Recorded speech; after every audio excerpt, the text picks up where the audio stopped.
पश्चिम Asia में जारी तनाव के बीच कल होर्मुज को खोलने पर सहमति बन गई थी, लेकिन आज फिर से तनाव इस मुद्दे पर गहरा गया है। दुनिया की सबसे अहम समुद्री तेल आपूर्ति लाइफलाइन कहे जाने वाले होर्मुज जलडमरू मध्य को ईरान ने फिर से बंद करने का ऐलान किया है।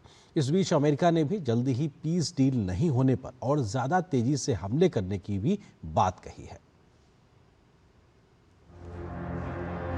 दुनिया की करीब 20% तेल और गैस सप्लाई जिस रास्ते से गुजरती है, उस स्ट्रेट ऑफ होर्मुज पर संकट के बादल दिखाई दे रहे हैं।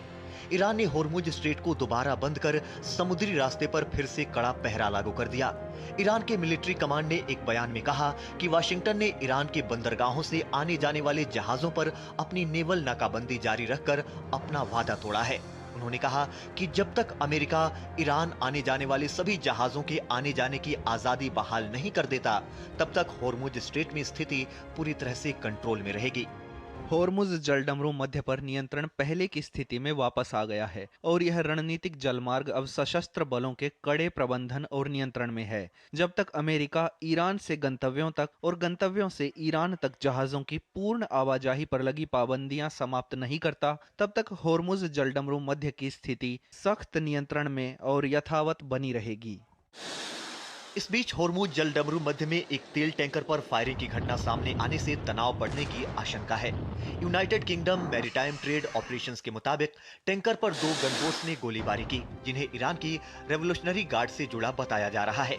रिपोर्ट के अनुसार हमले से पहले कोई रेडियो चेतावनी भी नहीं दी गई। हालांकि राहत की बात यह है कि जहाज और उसके क्रू सुरक्षित बताए जा रहे हैं। इससे पहले शुक्रवार को ही ईरान ने होर्मुज को खोलने का ऐलान किया था, जिसके बाद से दुनिया ने राहत की सांस ली।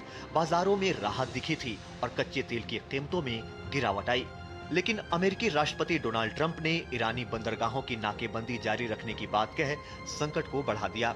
With the greatest navy in the world, from the greatest military the world has ever seen, will remain in full force and effect as it pertains to Iran until such time as our transaction with Iran is 100% complete and fully signed.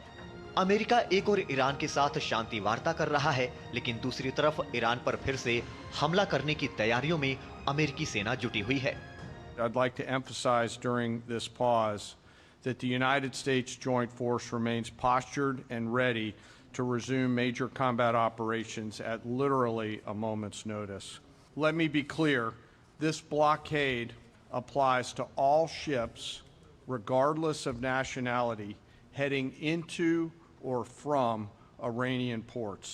Vessels will be boarded for interdiction and seizure transiting to or from Iranian ports. If you do not comply with this blockade, we will use force.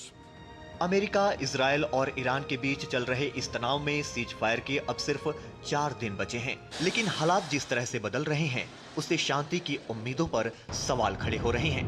Bureau report, DD news.